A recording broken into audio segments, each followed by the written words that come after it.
హల్లెలూయా. దేవుని మహాకృపను బట్టి, దేవుని యొక్క పరిశుద్ధమైన నామాన్ని బట్టి 2026 సంవత్సరం జనవరి నెల 1వ తారీఖు నూతన సంవత్సర శుభాకాంక్షలు మీ అందరూ కూడా తెలియజేస్తున్నాను క్రీస్తు నామంలో. అలాగే మరి మా రక్షణ జీవితం గురించి ఒకసారి మీకు సాక్ష్యంగా తెలియజేయాలని ఇష్టపడుతున్నాను. పాస్టర్ గారు, నేను 2000 సంవత్సరంలో విశాఖపట్నం కైలాసపురం గ్రామంలో ఉన్నటువంటి దైవ మందిరంలో విశ్వాసులుగా నడిపించబడుతూ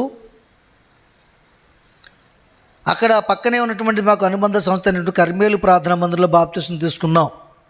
కారణం ఏంటంటే మా దైవ మందిరం కొండ మీద ఉంటుంది, 80 మెట్లు ఎక్కి వెళ్ళాలి.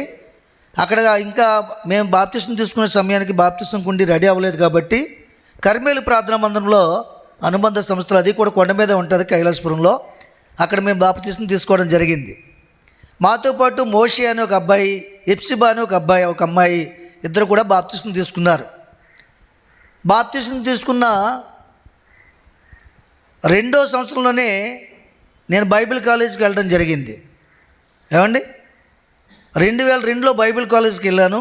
2003లో ఈ పరిసర ప్రాంతంలో సువార్త ప్రకటించడం ప్రారంభించాను. మొట్టమొదటి మీటింగ్ ప్రబల దెబ్బ మీద రూత్ గారు వాళ్ళ ఇంటి ఆపోజిట్లో ఏడుకొండల గారి ఇంటి దగ్గర, అక్కడే స్టేజీ. అప్పటికి ఒక ఇల్లు కూడా లేదు అక్కడ. ఏమండి, మేము ప్రార్థన పెట్టిన తర్వాత 3 రోజులు ప్రార్థన పెట్టాం. అద్భుతంగా జరిగాయి మీటింగ్స్. స్కూల్ పాక ఇప్పుడు ఉంది కదా, స్కూల్ బిల్డింగ్ ముందు ఆ స్కూల్ పాకలను 3వ రోజు భోజనాలు పెట్టి దేవుని నామాన్ని మహింపరచడం జరిగింది. ఆ తర్వాత అప్పటికి ముంగండపాలెం పోతవారని కూడా, పోతవరం ప్రెసిడెంట్ ముంగండ శ్రీరామూర్తి గారు అండి. ఆ పోతవరం గ్రామంలో ఉన్నటువంటి ప్లేస్ అది, కాలనీ. ఆ తర్వాత దాన్ని విడగొట్టి కిందనున్న వారందరికీ, ఎవరికైతే సహాయం చేసే వారందరికీ గవర్నమెంట్ రిలీజ్ చేయడం జరిగింది. తర్వాత ఒక్కొక్కరు వచ్చి అక్కడ కాలనీగా తయారవడం జరిగింది. దేవునికి ప్రార్థన చేసిన తర్వాత దేవుని మందిరం అక్కడ ఆ స్థలంలో 3 దినాలు మీటింగ్ జరిగిన తర్వాత ఆ కార్యం జరిగిందండి. దేవునికి మహిమ కలుగును గాక. ఆ తర్వాత మన ఇళ్ళకి కరెంట్ వేయడం జరిగింది. అది నేను ఉన్నప్పుడే జరిగింది. ఇక్కడ నేను వైజాగ్ నుంచి వచ్చి మన వాళ్ళందరినీ తీసుకుని ఇలా కార్యక్రమం జరిగింది. తర్వాత మన ఇళ్ళు కూడా కట్టబడ్డాయి. తర్వాత అలాగ సువార్త ప్రకటిస్తూ 2007లో మందిరం కట్టాం, ఇక్కడ చిన్న మందిరం. 2007 నుంచి మరి 2023 వరకు కూడా ఆ మందిరంలోనే ఆరాధన జరిగింది. తర్వాత 2023 నుంచి 2 సంవత్సరాల ముందు నుంచి ఈ మందిరంలో మనం కొత్త మందిరం కట్టుకుని ఆరాధన జరుగుతుంది. ఇలాగా అంచెలంచెలుగా దేవుడు మమ్మల్ని సేవకు సిద్ధపరిచి మీ మధ్యకి నడిపించాడు. ఇప్పటికీ ఈ రోజుతో మేము బాప్తిసం తీసుకుని 25 సంవత్సరాలు పూర్తయ్యి 26వ సంవత్సరంలో ప్రవేశించాం. అంటే 2000 సంవత్సరంలో మేము బాప్తిసం తీసుకున్నాం. మాతో పాటు మోషే అనే బాబు, ఎప్సిబా అనే ఒక కుమార్తె కూడా తీసుకుందని చెప్పాను కదా. వాళ్ళు ఇప్పుడు పార్వతీపురం దగ్గర, విజయనగరం జిల్లా పార్వతీపురం దగ్గర బొబ్బులి దగ్గర ఒక కుగ్రామంలో పరిచయం చేస్తున్నారు. వాళ్ళు ఏజెన్సీలో వాళ్ళు కూడా సేవకురాలు అయ్యారు. మేము కూడా సేవలో దేవుడు సిద్ధపరిచి ఈ ప్రాంతానికి పంపించాడు. నా స్వగ్రామానికి వెళ్ళమని దేవుడు చూపించాడు, ఇక్కడికి రావడం జరిగింది. ఇదే పరిచయం నేను వైజాగ్లో చేస్తే ఇప్పుడు కనీసం 10,000 మంది సంఘము నింపబడి ఉండును. ఎందుకంటే నాకు అక్కడ అంతా 3 జిల్లాల్లో కూడా తెలిసిన వాళ్ళు ఉన్నారండి. దేవుడు అంతగా ఇక్కడ వాడుకునే విధానాన్ని చూస్తే అక్కడ అంతగా అభివృద్ధి చెందును. దేవునికి మహిమ కలుగును గాక. ఏదేమైనప్పటికీ దేవుడు ఏది ఇచ్చాడో దానిలోనే మనం తృప్తి కలిగి ఉండాలి, దానిలో నమ్మకంగా ఉండాలి, దాన్ని అభివృద్ధి చేసుకోవాలి. ఏమండి, చిన్నదని అనుకోకూడదు. చిన్నదాన్ని పెద్దగా చేయగల సామర్థ్యము, శక్తి కలిగి ఉన్న దేవుణ్ణి నమ్మున్నాం కాబట్టి ఆయన ఏదిస్తే అదే మనకు భాగ్యమని తలంచుకుని సంతోషంగా జీవించాలి. దేవునికి మహిమ కలుగును గాక. హల్లెలూయా. ఇంచుమించుగా ఇక్కడ కూడా మేము వచ్చిన తర్వాత ఇంచుమించుగా ఒక 75-80 మందికి బాప్తిసం ఇవ్వడం జరిగింది.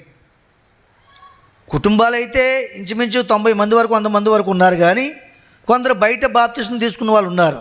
మేము స్వయంగా బాప్తిసం ఇచ్చింది ఇంచుమించు ఒక 70 మందికి, 65 మందికి కూడా మరి బాప్తిసం ఇవ్వడం జరిగింది. కొంతమంది పేర్లు నేను రాశాను. రేపు ఆదివారం మీకు వివరిస్తాను. నేను మొదటి ఆదివారంలో మొదటి నుంచి సంఘం ఎలా స్థాపించబడింది, ఆ ఫోటోలు అన్నీ ఉన్నాయి నా దగ్గర. ఏమండి, ఎవరెవరికి మనం బాప్తిస్మం ఇచ్చాం, ఏ కుటుంబానికి బాప్తిస్మం ఇచ్చాం, అవన్నీ కూడా లిస్ట్ రాయడం జరిగింది. ఏమండి, ఇలాగా దేవుడు మాకు 25 సంవత్సరాల రక్షణ జీవితాన్ని దేవుడు అనుగ్రహించాడు. 25 సంవత్సరాలు రక్షణ జీవితాన్ని ఇచ్చి, ఏమండి 20 సంవత్సరాలు పరిచర్యలో వాడుకున్నాడు. 2 సంవత్సరాలు విశ్వాసంగా ఉన్నాను, 3వ సంవత్సరానికి బైబిల్ కాలేజ్ చేశాను, 4-5 సంవత్సరాలు దైవ మందిరంలో వాడబడ్డాను అక్కడ వైజాగ్లో. తర్వాత 2007 నుంచి మందిరం కట్టి పరిచర్య ప్రారంభించాం. అంతకుముందే 1 సంవత్సరం మనం కరుణ్ గారు వస్తుంటే ఆయన చేయలేనంటే 1 సంవత్సరం ముందుగానే తీసుకుని హ్యాండ్ ఓవర్ చేసుకుని పరిచర్య జరిగించడం జరిగింది. అప్పటికి చింతపత్తి వీర్యం గారు అరుగు మీద ఆరాధన జరిగేది. దేవునికి మహిమ కలుగును గాక.